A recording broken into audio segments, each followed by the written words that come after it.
ഒരു കോഴിക്കോടൻ രുചിയുടെ പുതിയൊരു വീഡിയോയിലേക്ക് എല്ലാവർക്കും സ്വാഗതം. വെണ്ടയ്ക്ക കൊണ്ട് കറി ഉണ്ടാക്കുന്നതാണ് ഇന്ന് വീഡിയോയിലിട്ടുള്ള റെസിപ്പി. വളരെ എളുപ്പത്തിൽ ഉണ്ടാക്കാൻ പറ്റുന്ന ഒരു കറിയാണ് കേട്ടോ അത്. ഈ കറി ഉണ്ടാക്കാൻ ഒരു 12ഓളം വെണ്ടയ്ക്ക എടുത്തിട്ടുണ്ട്. 2 നല്ലോണം പഴുത്ത തക്കാളി, 2 പച്ചമുളക്, കുറച്ച് കറിവേപ്പില, ഒരു 10-15 ചെറിയ ഉള്ളി, ഇത്രയാണ് കേട്ടോ എടുത്തിട്ടുള്ളത്. ഇത് നല്ലോണം കഴുകിയതിന് ശേഷം വെണ്ടയ്ക്കയും തക്കാളിയും പച്ചമുളകൊക്കെ മുറിച്ചെടുത്തിട്ടുണ്ട്. വെണ്ടയ്ക്ക ആ ഒരു വലുപ്പത്തിലാണ് മുറിച്ചെടുത്തിട്ടുള്ളത്. ചെറിയ ഉള്ളി തോലൊക്കെ കളഞ്ഞ് കഴുകിയതിന് ശേഷം ഇതുപോലെ നീളത്തിലാണ് കേട്ടോ മുറിച്ചെടുത്തിട്ടുള്ളത്. ഇതിന് പകരം സവാള വേണമെങ്കിലും എടുക്കട്ടോ. ചുവന്നുള്ളി ഇടുമ്പോഴാണ് അധികം ടേസ്റ്റ്. ഇനി കറി ഉണ്ടാക്കാൻ തുടങ്ങുക. ആദ്യം ഈ വെണ്ടയ്ക്ക ഒന്ന് വഴറ്റിയെടുക്കണം. അതിനൊരു മൺചട്ടിയിലാണ് കേട്ടോ ഞാൻ ഈ കറി വെക്കുന്നത്. അതിൻ്റെ ചട്ടി അടുപ്പത്ത് വെച്ചിട്ടുണ്ട്. അതിൽ ലേശം വെളിച്ചെണ്ണ ഒഴിച്ചു കൊടുത്തിട്ട് ആദ്യം ഒന്ന് ആ വെണ്ടയ്ക്ക വഴറ്റിയെടുക്കുക. ഒരു 5 മിനിറ്റ് ഒന്ന് വഴറ്റിയെടുത്താൽ മതി. ഇത് മൂക്കാത്ത വെണ്ടയ്ക്ക അതിനെക്കൊണ്ട് വല്ലാതെ വഴറ്റേണ്ട ആവശ്യമില്ല. ഇതൊന്നിങ്ങനെ വെളിച്ചെണ്ണയിൽ വഴറ്റണതിനെ കൊണ്ട് ഇതിലുള്ള ആ കൊഴുപ്പൊക്കെ ഒന്ന് കുറഞ്ഞ് കിട്ടും. ഇനി ഇതൊന്ന് വഴണ്ടിനോ നോക്കാം. ഒരു കഷ്ണം ഇങ്ങനെ എടുത്ത് കൈ കൊണ്ടൊന്നിങ്ങനെ ഞെക്കി നോക്കുക. ഇതിപ്പോൾ ആയിട്ടുണ്ട്. ഇതിനൊരു പാത്രത്തിലേക്ക് കോരി മാറ്റുക. വെണ്ടയ്ക്ക കൊണ്ടുള്ള 2-3 വിഭവങ്ങൾ ഇതിൻ്റെ മുന്നേ ഞാൻ വീഡിയോയിലിട്ടിട്ടുണ്ട്. കാണാത്തവരൊക്കെ ഒന്ന് കണ്ടു നോക്കുന്നുണ്ട് കേട്ടോ. ഇപ്പം വെണ്ടയ്ക്ക മുഴുവനും കോരി മാറ്റി കഴിഞ്ഞിട്ടുണ്ട്. ഇനി ആ ചട്ടിയിലേക്ക് കുറച്ചും കൂടി വെളിച്ചെണ്ണ ഒഴിച്ചു കൊടുക്കുക. 1 ടേബിൾ സ്പൂണോളം ഒഴിച്ചു കൊടുത്തിട്ടുണ്ട്. ഒരു 1/2 ടീസ്പൂണ് കടുകിട്ട് പൊട്ടിക്കുക.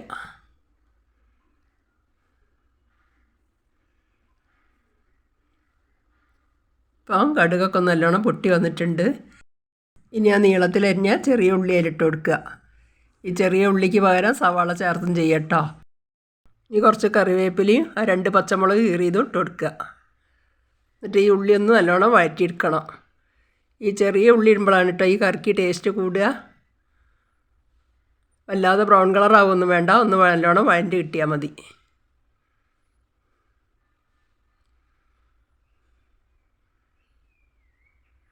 ഇപ്പോൾ ഉള്ളി നല്ലോണം ഒന്ന് വഴറ്റി വന്നിട്ടുണ്ട്. ഇനി ആ നല്ലോണം പഴുത്ത 2 തക്കാളി മുറിച്ചത് അതിട്ട് കൊടുത്തിട്ട് അതും വേണമെന്ന് നല്ലോണം വഴറ്റിയെടുക്കുക. ഈ കറിയിൽ അധികം ചേരുവകളൊന്നും ചേർത്തില്ല. എന്നാലോ എളുപ്പത്തിൽ ഉണ്ടാക്കാൻ പറ്റണേ നല്ലൊരു ടേസ്റ്റി ആയിട്ടുള്ള വെണ്ടയ്ക്ക കറിയാണ് കേട്ടോ അത്. ഇപ്പോൾ ഉള്ളിയും തക്കാളിയൊക്കെ നല്ലോണം ഒന്ന് വഴറ്റി വന്നിട്ടുണ്ട്. ഇതിലേക്ക് പൊടികൾ ചേർത്തി കൊടുക്കണം.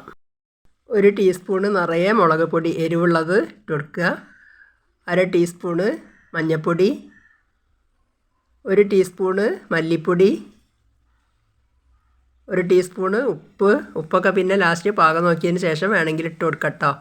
എരിവൊക്കെ അതേപോലെ നോക്കിയതിന് ശേഷം വേണമെങ്കിൽ ചേർത്തി കൊടുക്കുക.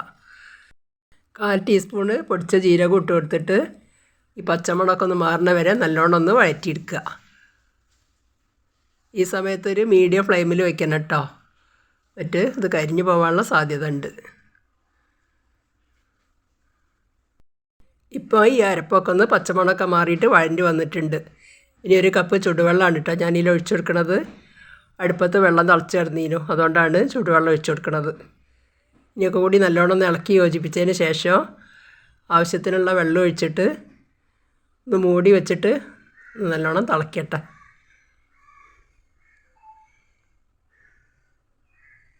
മൂടി തുറന്ന് നോക്കുക.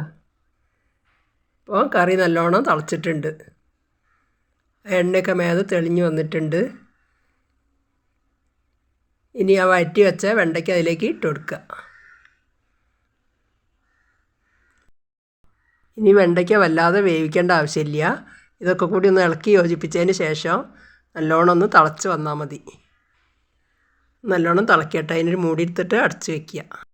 കറി തിളച്ച് വരുമ്പോഴേക്കും 1 മുറി തേങ്ങ ചിരകിയത്, 1 പച്ചമുളക്, 3 ചെറിയ ഉള്ളി, ഇതൊക്കെ നല്ല പേസ്റ്റാക്കി അരച്ചെടുക്കണം. ഇപ്പം കറിയൊക്കെ നല്ലോണം തിളച്ച് വന്നിട്ടുണ്ട്. ഇനി അരച്ച് വെച്ച അരപ്പയിലേക്ക് ഒഴിച്ചു കൊടുക്കുക. ആ മിക്സിയുടെ ജാറിൽ ഇനി അരപ്പുണ്ടാവും. അതിൽ ലേശം കൂടി വെള്ളം ഒഴിച്ചിട്ട് അതും കൂടി ഒഴിച്ചു കൊടുക്കുക. ഒഴിച്ച് കറി അതിനെ കൊണ്ട് വെള്ളത്തിൻ്റെ പാകം നോക്കിയിട്ട് വേണമെങ്കിൽ ചേർത്തി കൊടുക്കട്ടോ. ഞാൻ വല്ലാതെ വെള്ളം ചേർത്താതെ ഒരു കുറുങ്ങനെയാണ് ഈ കറി വയ്ക്കുന്നത്. ഈ സമയത്ത് കറി നല്ലോണം ഇളക്കി യോജിപ്പിച്ചതിന് ശേഷം ഉപ്പോ മുളകോ എന്തോ വേണോ നോക്കിയിട്ട് വേണമെങ്കിൽ ചേർത്തി കൊടുക്കട്ടോ. ഞാൻ ഉപ്പ് പാകം നോക്കിയപ്പോൾ കുറച്ച് പോരായിണ്ടതിന് അപ്പോൾ ഒരു 1/4 ടീസ്പൂൺ ഉപ്പും കൂടി ഇട്ട് കൊടുക്കുന്നുണ്ട്. എന്നിട്ടൊക്കെ കൂടി നല്ലോണം ഒന്ന് ഇളക്കി യോജിപ്പിക്കുക. ഇനി ഈ കറി ഒന്ന് തിളച്ച് വരണം. അതിന് ഒരു മൂടിയെടുത്ത് അടച്ച് വയ്ക്കുക. കറി ഒന്ന് തിളക്കട്ടെ. ഇനി മൂടി തുറന്ന് വെക്കുക. കറി നല്ലോണം തിളച്ച് വന്നിട്ടുണ്ട്. അരപ്പൊക്കെ ഒഴിച്ചാൽ പിന്നെ വല്ലാതെ അങ്ങനെ തിളച്ച് മറിയരുത്. അതുപോലെ തുള്ളി വരാനേ പറ്റുള്ളൂ.